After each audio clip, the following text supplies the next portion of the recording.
फैसल चौधरी साहब, election commission के फैसले के बाद अब किस हद तक लग रहा है कि बल्ला मौजूद होगा बैलेट पर इन द नेक्स्ट इलेक्शन?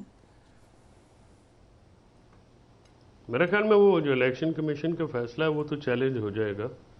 और चैलेंज होने के बाद देखने में तो यही आया कि इस्लामाबाद हाई कोर्ट से फैसले जो है वो नॉर्मली लेट होते हैं। और उसमें सेक्शन 215 है, अगर री इलेक्शन हो और री इलेक्शंस किस तरह से होंगे वो आइन के मुताबिक देखना पड़ेगा। मेरा तो जहाँ तक ज़ाती ख्याल है, इलेक्शन कैसे हो ये तो इंट्रा पार्टी इलेक्शन जो है उनका तो हर पार्टी का एक अपना मैकेनिज्म होता है। तो इलेक्शन कमीशन को तो सिर्फ ये देखना होता है कि वो इलेक्शन सही हुए हैं या नहीं हुए। अब उससे आगे क्योंकि वो कोई इंतखाबी उज़रदारी तो होती नहीं है कि उसमें जाके वो एविडेंस हो, देखें सारा कुछ किस तरह से मामला हुआ है, वो कंप्लेंट भी इस किस्म की नहीं आई।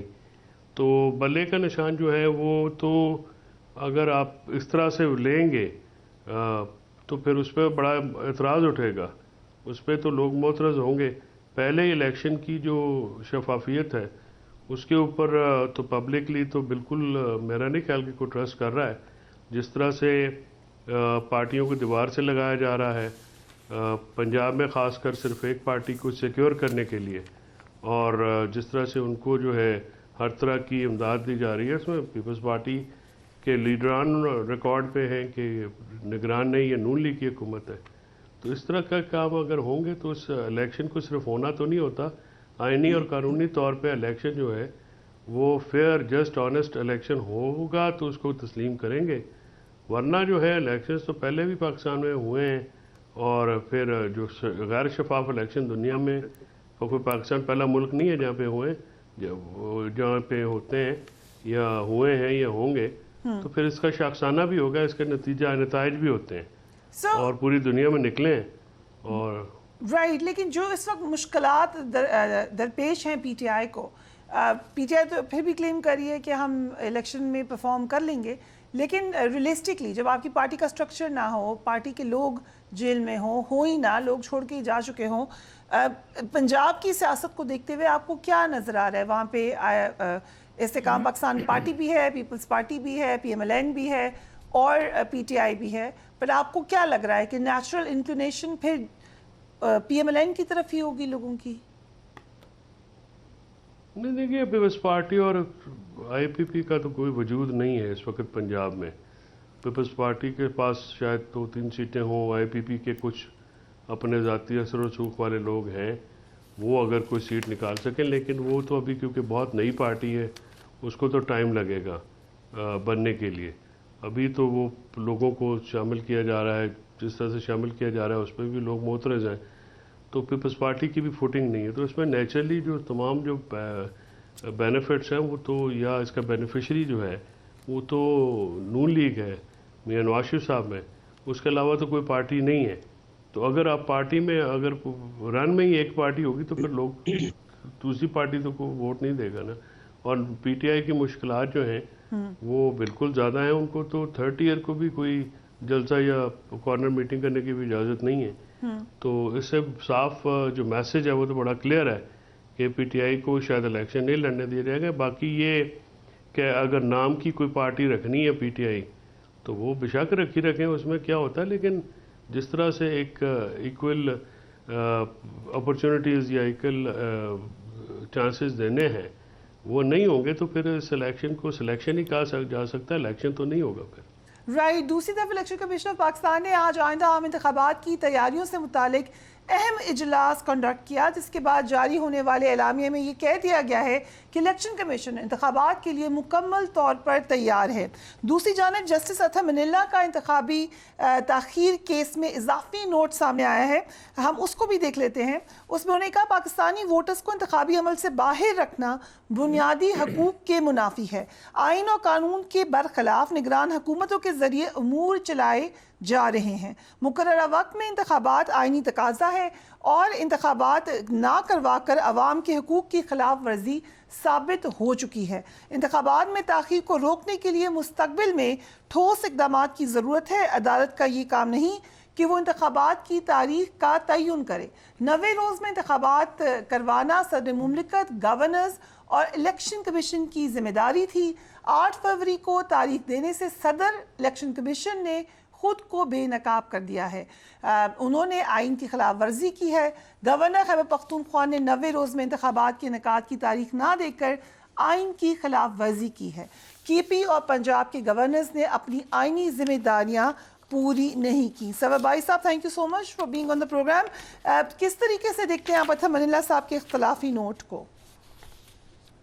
देखिए, मैं तो समझता हूँ कि उन्होंने बहुत सारी वो बातें कह दी हैं अपने इस नोट में, जो इंडिपेंडेंट मुबस्सरीन हैं, राइटर्स हैं, ऑप-एड आर्टिकल लिखते हैं, उन सब जो कह रहे हैं, तो मैं समझता हूँ कि बिल्कुल इस वक्त जैसे अभी 2 दिन पहले इलेक्शन कमीशन ने कहा है जी आईजी इस्लामाबाद और डीसी को ट्रांसफ़र किया जाए, निकाला जाए इस्लामाबाद से, तो मैं समझता हूँ कि ये उसकी कोई वजह नहीं बताई गई कि उन्होंने कौन सा ऐसा काम किया है जिसकी वजह से उनको हटाया जाए। इसी तरह बहुत सारे जो डिप्टी कमिश्नर्स हैं उनको फारिग कर दिया गया है, उनके तबादले कर दिए गए हैं बहुत बड़े लेवल पर। तो बहुत सारी ऐसी चीज़ें हो रही हैं जिनसे ये लगता है कि जो अतर मिनुल्लाह साहब ने जो नोट दिया है आज, उसमें उनका जिक्र है। मसलन यही जो है, जो इलेक्शन कमीशन ने आज 3 अगस्त से यानी कि तकरीबन 4 माह पहले जो फैसला महफूज करके रखा था पीटीआई के बारे में, उनके जो इंट्रा पार्टी इलेक्शंस हैं, वो इलेक्शन से 2 माह पहले उसको अनाउंस किया है और कहा है कि 20 दिन के अंदर अंदर आप पार्टी के इंट्रा पार्टी इलेक्शन कराएं और उसके नतीजे जो है 7 दिन के अंदर अंदर जमा करवाएं इलेक्शन कमीशन में। सर, ये एक क्वेश्चन है सर भाई साहब कि इस फैसले की रोशनी में क्या दूसरी जमातों पे के हवाले ऊपर भी प्रेशर आ सकता है इस फैसले की रोशनी में?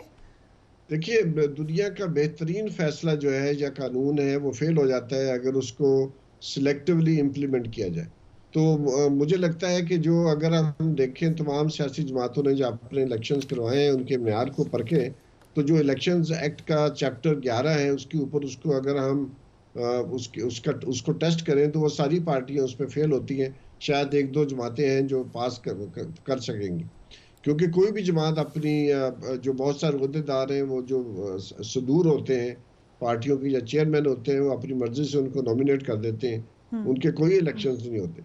लेकिन ये एक बुनियादी बात है कि अगर ये फैसला जो किया गया है तमाम पार्टियों के लिए हो, तो इससे अच्छी और बात क्या हो सकती है कि इलेक्शन कमीशन इलेक्शंस एक्ट के मुताबिक जो चैप्टर 11 है उसके मुताबिक तमाम सियासी जमातों को मजबूर करे कि उसके मुताबिक अगर वो अपने इंट्रा पार्टी इलेक्शन नहीं कराएंगे, जो कि बहुत ज़रूरी है, और पाकिस्तान में अगर सियासी जमातों के अंदर जमहूरियत नहीं है तो पार्लियामेंट और सेनेट में क्या जमहूरियत होगी? मुल्क में फिर एक डेमोक्रेटिक गवर्नेंस तो नहीं हो सकती। सो क्या हम ये कह सकते हैं कि इन एसेंस बात ठीक है लेकिन सिलेक्टिवली कही गई है? बिल्कुल, देखिए ये ऐसी है, ये तो नहीं हो सकता ना कि आप एक ताकतवर आदमी है वो बिजली चोरी करता है उसको नहीं पकड़ते, लेकिन गरीब आदमियों को पकड़ के आप ले जाते हैं और वो कहते हैं कि जी हमने बड़ी कारकर्दगी कर दी है। इंग्लैंड में अगर प्रिंस चार्ल्स भी, जो कि अब किंग बन चुके हैं, वो माजी में ओवर स्पीडिंग करते हुए पकड़े गए थे तो पुलिस ने उनको छोड़ा नहीं था, क्योंकि ये रूल ऑफ लॉ के लिए बहुत जरूरी है कि ताकतवर लोगों को जो है वो उनके ऊपर भी उसी तरह कानून का नफाज होना चाहिए जिस तरह गरीबों के ऊपर है। तभी हम कहते हैं कि मुल्क में इंसाफ है, अदल है। अगर उसको सिलेक्टिवली किया जाएगा और जिस तरह के हालात हैं उसमें आपने एक फैसला जो है उसके ऊपर 4 माह आप बैठे रहे, उनकी तमाम जो क़यादत है वो जेलों में है, वो इलेक्शन कैसे करवाएंगे और किस दरमियान कराएंगे? मलिक साहब, I am coming to you. एक क्वेश्चन चौधरी साहब आपसे और है कि कितना इम्पोर्टेंट है बल्ले के निशान या कोई भी जो निशान हो किसी पार्टी का? पीपल्स पार्टी ने 1970 और 1977 के इलेक्शन तलवार के निशान पर लड़े, बाद में तलवार का निशान जो चेंज हुआ बैलेट पेपर से गायब कर दिया गया, लेकिन फिर भी 1988 में पीपल्स पार्टी ने तीर के निशान से कामयाबी हासिल की। सो हिस्ट्री तो ये बताती है कि इससे कोई ख़ास फ़र्क पड़ता है? शायद ज़्यादा फ़र्क नहीं पड़ता। हाँ, आप सही कह रहे हैं। वो तो देखिए, जो अगर निशान चेंज करने से कोई पार्टी हारती जीतती, फिर तो एक माजी में मिसालदार पीपल्स पार्टी की आपने दी है। लेकिन वो आप ये देखें ना कि 88 में बेनज़ीर भुट्टो जब इलेक्शन लड़ी थी तो उन पे इस किस्म का दबाव नहीं था, और वो इलेक्शन मुहिम उन्होंने चलाई भी और बहुत ही ज़्यादा कामयाबी भी हासिल हुई उनको। बाद में पंजाब में सीएम मियां मोहम्मद नवाज शरीफ बन गए तो उन्होंने फिर उनका तकरीबन ख़ात्मे कर दिया पंजाब से, और जहाँ तक रहे वो फिर नून लीग ही अकेली रही। नून लीग को फिर चैलेंज दिया पीटीआई ने आके, पीटीआई ने जो आके एक भरपूर किस्म को चैलेंज दिया, और वो चैलेंज जो है अभी भी बरकरार है। और मेरा ख्याल है कि यही एक वजह है कि इतना ज़्यादा लीवरेज होने के बावजूद मियाँ साहब एक जलसा तो कर उन्होंने किया, आते साथ ही जो तकरीर की वो लोगों को याद नहीं है। लोगों को अपनी तकलीफ़ है, जो महंगाई है, इक़्तिसादी हालात हैं, जो मुआशी हालात हैं, उनका ज़्यादा प्रॉब्लम है, और उस पर किसी किस्म की गुफ्तगू नहीं हुई। आज भी आप देखें मियाँ साहब की जो गुफ्तगू है उसमें उन्होंने जो दावा किया उस थरकोल वाला, उस पर पीपल्स पार्टी ने आके डिनाई किया। इशू ये है कि मियाँ साहब अभी तक प्रोग्राम देने में कोई कामयाब नहीं हो सके हैं कि कैसे बाहर निकालेंगे। राइट। ना तो उनका मुआशी प्रोग्राम है, ना ही कोई सियासी प्रोग्राम को ला सके हैं, जलसे वो भी नहीं कहते कर हैं ना रहे। कि और 2018 कोई में एक जहाँ पे था पाकिस्तान उधर लेके जाएंगे हम, बेहतर पाकिस्तान था हमारा, मोर एक्सपीरियंस टीम थी, वो तो खराब हो गया नहीं, वो experiments तो की वजह 16 महीने बीच में जो उनके फ्रिया हैं शहबाज शरीफ साहब के और इसहाक डार साहब की हुकूमत के, उनका तो वो उनको ये थोड़ी कह सकते से। हैं वो कि उसका शहबाज तो कोई शरीफ साहब वारिस ही नहीं हो मुलाजिम ही नहीं हुकूमत का। और ये तो लाइटर ownership- नोट, वो तो ना पीपल्स उस पार्टी ओन ownership कर को रही है तो- ना कोई और जमात ओन कर रही है, वो तो एक लावारिस किस्म की गवर्नमेंट सॉरी टू से लगती है। पर if you लेकिन allow वो me- उसको वोटर्स जो हैं वो तो डिसोन नहीं करेंगे ना, वोटर्स तो फिर हिसाब लेते हैं ना जी हर चीज़ का।